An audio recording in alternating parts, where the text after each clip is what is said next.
What's up guys, Tube here, back with another video, and today we're going to be discussing what seems to be the most controversial topic over the past 24 hours, which is the English Term 1 CBSE Class 10 board exam.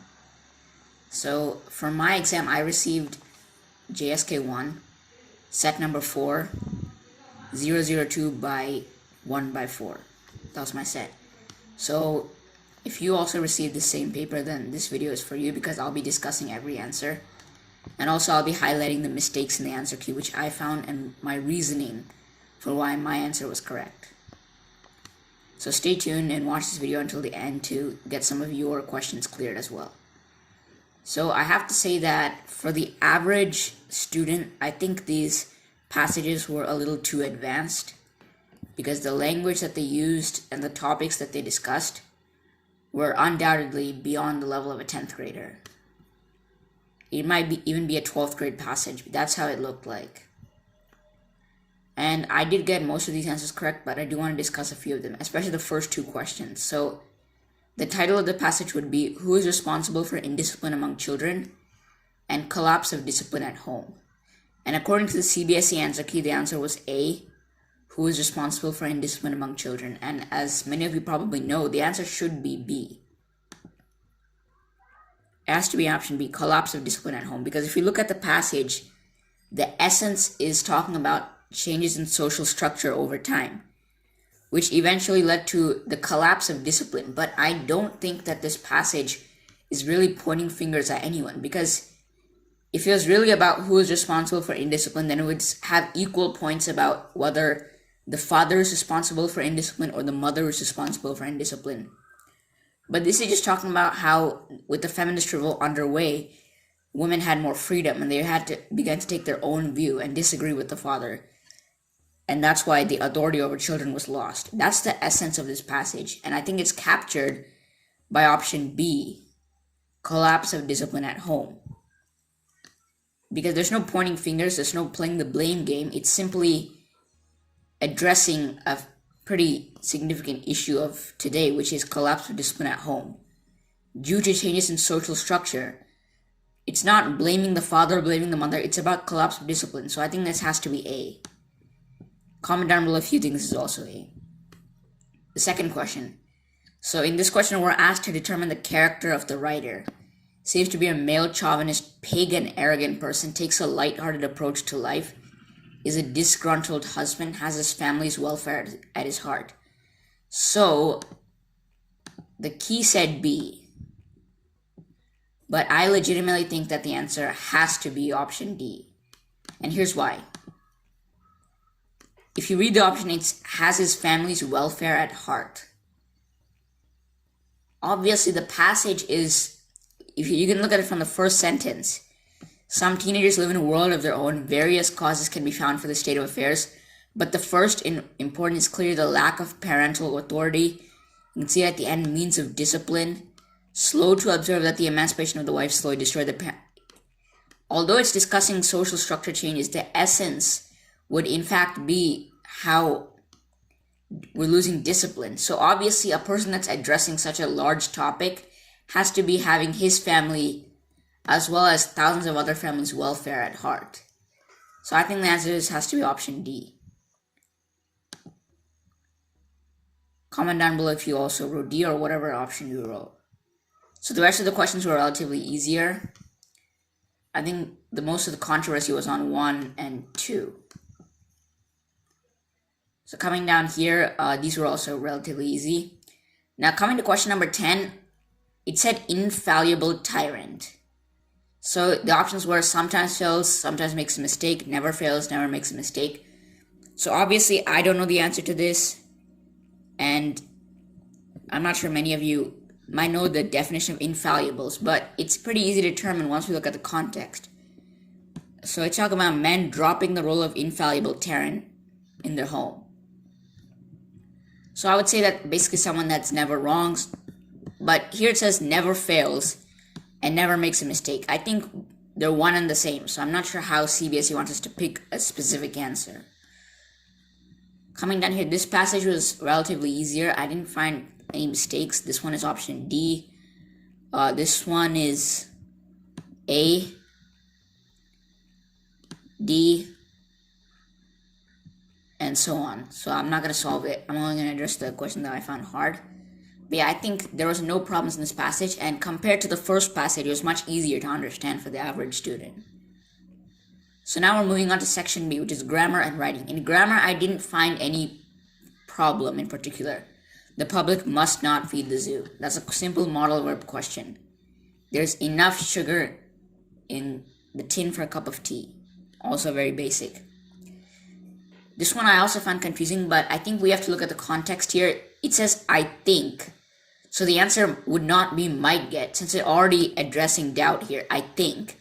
So it would be redundant to say, I think she might get. It would just be easier to say, I think she will get, since the sentence already has the word think. So that's why the correct answer was A.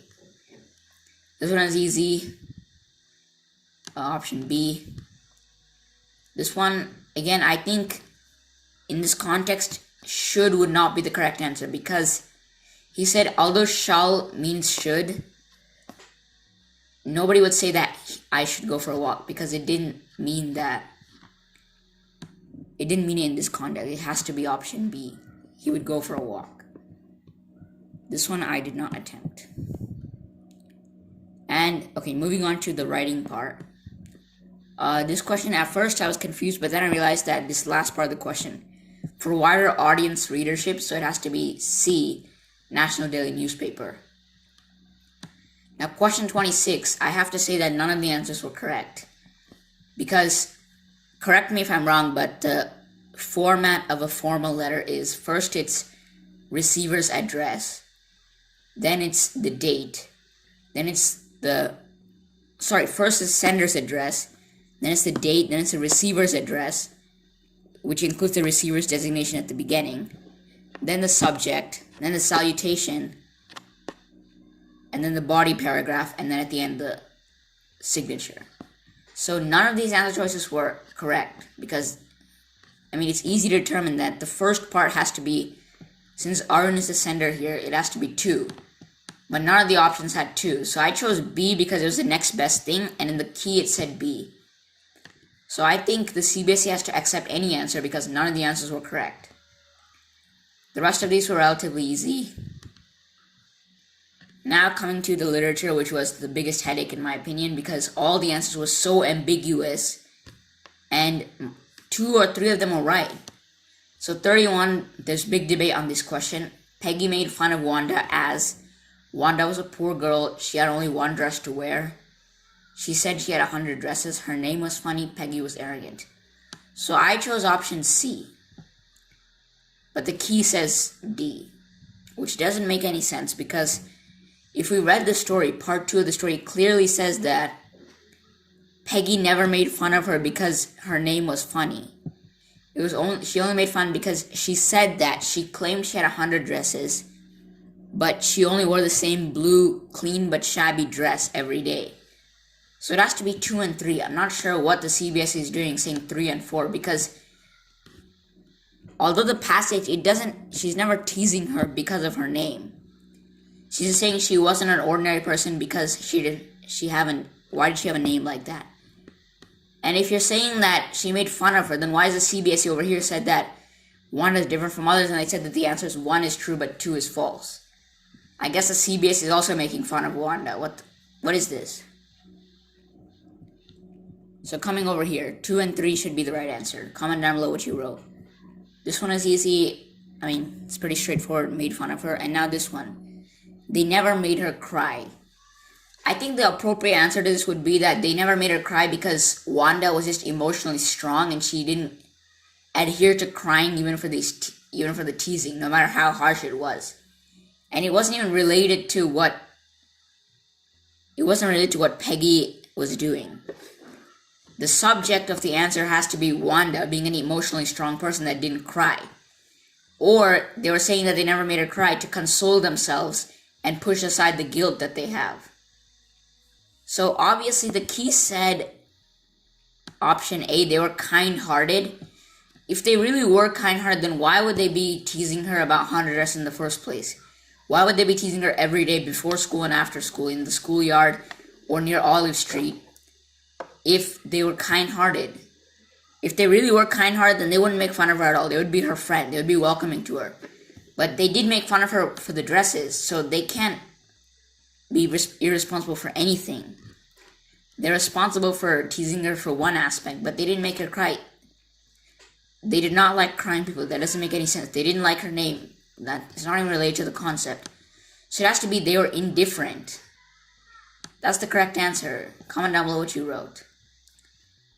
Although kind-hearted seems to be the correct answer because none of these options make sense, you can't say that they were kind-hearted because they weren't. I mean, sure, they weren't really cruel. They protected small children from bullies.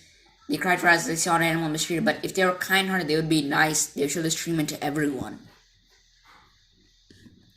Now, this question, Wanda was different from others. This was relatively easier. And this one I did not answer. Now, coming here, B and C are both correct because they're both true statements. Lencho decided to write a letter to God.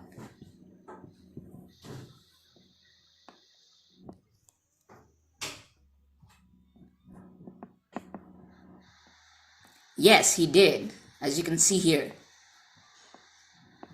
The following Sunday was nothing less than a letter to God. That's true. All through the night, I thought I was only hope. That's in the passage, so they're both true. But we can't, B and C can, because C is logically the correct answer because 2 happened first and then 1 happened next. And B, 2 is they're both true, so I'm not sure. I really don't understand this. This was easy and this was also easy. Why did he write a letter on Sunday? Sunday is a holy day for Christians. Where did it mention that Lencho was a Christian? He never referred to Jesus. He only referred to God. So I'm not sure what CBSE is implying here. This is also pretty easy. Now coming to the tiger in the zoo. How does the tiger show his helplessness? I chose option C, and that's what the key says, but I've seen a lot of you disputing that it should be option D, by walking quietly. I don't think that would be the correct answer because since he's suppressing his anger, he knows that even if he's angry, he can't do anything about it. So that's why he's controlling it, because even if he starts roaring and loudly, it doesn't matter because at the end of the day, he's stuck in the 4 walls of the cage. So by controlling his anger, he's showing that he's helpless. He can't do anything about it. And that's why I think the CBSE key also said option C. Now this one here, 42, I chose option A. That's what the key said. And here's what I think. I mean, obviously tigers, lions, they're known as kings of the jungle. So I think they would be majestic anywhere because I looked at my personal experiences. When I go to the zoo, I definitely feel the majesty of the tiger, regardless of whether I'm 30 feet behind it or 50 feet behind it or behind a wall of plexiglass. It doesn't matter because it's still majestic. And number 2 is obviously wrong because he's not looking for his prey inside the cage. Looking at the cage tiger, we admire his majestic looks. No. Get scared of him. No. Feel safe that he's caged. In this context, it has to be option C. I didn't feel any problem with that. Tiger in the zoo, this one's option B. 45, option A. These are pretty obvious.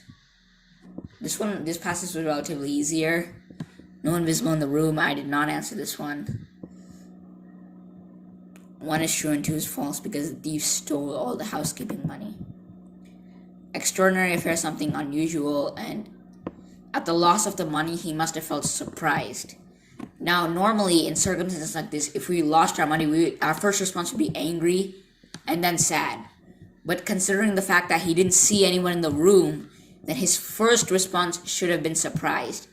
Then he would have gone to feel sad and angry. Now here we have a few problems. This one's easy, it's option A. This one I didn't answer, but it might be option C. This one's also C. The young seagull was alone on the ledge as his brothers had flown away. He was afraid to fly.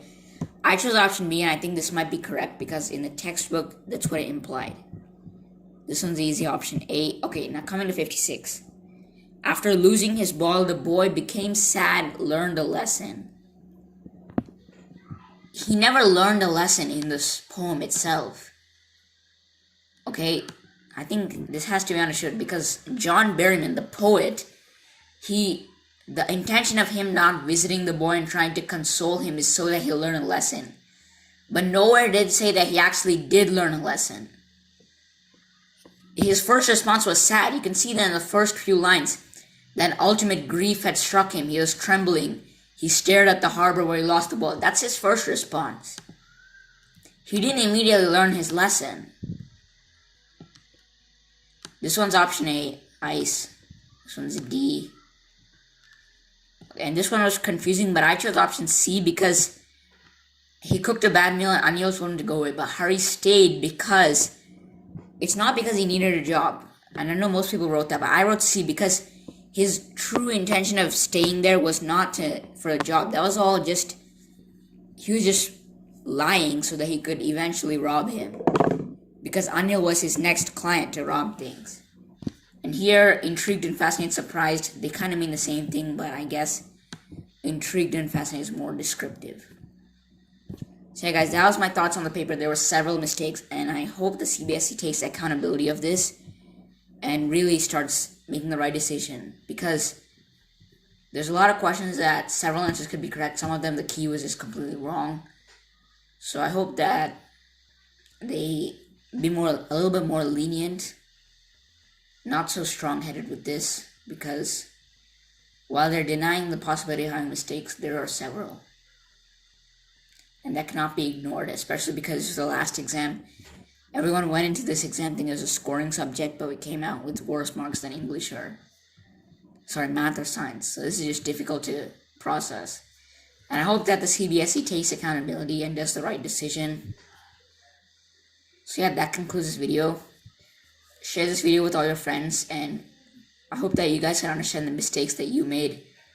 So keep this message going forward, because the only way to fight this is by collectively sticking together towards the united cause.